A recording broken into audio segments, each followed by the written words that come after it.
నెల్లూరు జిల్లాలో మరోసారి రాజకీయ టెన్షన్ వాతావరణం నెలకొంది. కావలి నియోజకవర్గం అన్నవరం సమీపంలో కావలి ఎమ్మెల్యే దగ్గుమాటి వెంకటకృష్ణారెడ్డికి సంబంధించిన గురు రాఘవేంద్ర క్వారీలో అనేక అక్రమాలు జరుగుతున్నాయంటూ వైసీపీ పార్టీ నేతలు చలో అన్నవరం అనే కార్యక్రమానికి పిలుపునిచ్చారు. ఈ నేపథ్యంలో వైసీపీ నేతలు కావలికి వెళితే గొడవలు జరిగే అవకాశం ఉందనే కారణంగా నెల్లూరు జిల్లాకు చెందిన మాజీ మంత్రి కాకాని గోవర్ధన్ రెడ్డిని, ఎమ్మెల్సీ పర్వతరెడ్డి చంద్రశేఖర్ రెడ్డిలతో పాటు పలువురు ప్రముఖ వైసీపీ నేతలను ఈ రోజు ఉదయం ఇంటి నుండి బయటకు రాకుండా హౌస్ అరెస్ట్ చేశారు.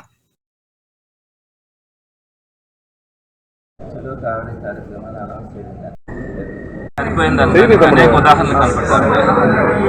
మొట్టమొదటిగా కాకాని గోవర్ధన్ రెడ్డి గారి అరెస్ట్ దగ్గర నుంచి కూడా మనం అన్ని కార్యక్రమాలను తీసుకుంటే కూడా మమ్మల్నే కొడతారు, మా మీద కేసులు పెడతారు, మమ్మల్నే తిడతారు, మా మీద కేసులు పెడతారు. అసభ్యంగా పిల్లకాయలు కానీ మహిళలు కానీ వినలేనటువంటి చూడలేనటువంటి అసభ్యకరమైన భాషను వాడుతూ కూడా ఒక క్యారెక్టర్ అసాసినేషన్ చేస్తా కూడా మరలా తిరిగి మా మీదనే కేసులు పెట్టి మమ్మల్ని అరెస్ట్ చేయాలని ప్రయత్నిస్తూ ఉన్నారంటే ఇది మనం అసలు ప్రజాస్వామ్య దేశంలో ఉన్నామా లేదా అన్నది ఒకసారి ఆలోచించుకోవాలి. ఇది ఫస్ట్ పాయింట్. రెండో పాయింట్కి వచ్చేటప్పటికి యాక్చువల్గా ఈరోజు రామిరెడ్డి ప్రతాప్ కుమార్ రెడ్డి గారిని అక్రమంగా ఆయన మీద కేసులు పెడతా ఉన్నారన్న ఆలోచనతో మేము ఆయన్ని పరామర్శించి వాళ్ళ కుటుంబ సభ్యులకు ధైర్యం చెప్పి రావాలని ఒక ఆలోచన చేస్తాం.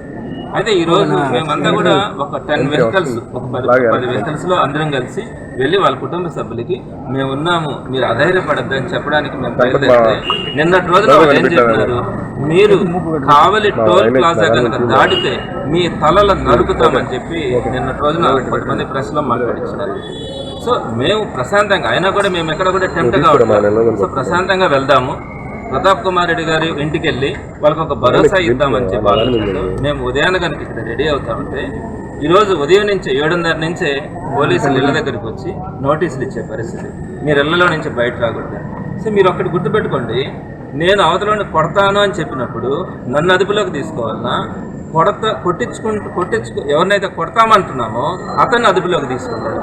ఇది ఒక్కటి మీరు గుర్తుపెట్టుకోవాలా. ప్రజాస్వామ్యంలో ఎప్పుడు కూడా నేను మిమ్మల్ని కొడతానన్నప్పుడు నన్ను అదుపులోకి తీసుకోవాలి. ఎవరినైతే కొడుతున్నామని చెప్తున్నామో వాళ్ళని అదుపులోకి తీసుకునే పరిస్థితి ఈరోజు మనం చూస్తూ ఉన్నామంటే ఇది ప్రజాస్వామ్యమా, నియంతృత్వమా? ఈ విషయాన్ని ఒకసారి అందరూ కూడా ఆలోచించుకోవాలి. ఒక్కటైతే చెప్తా ఉన్నాం, జగన్మోహన్ రెడ్డి గారి సైనికులుగా ఎవ్వరూ కూడా భయపడే పరిస్థితిలే.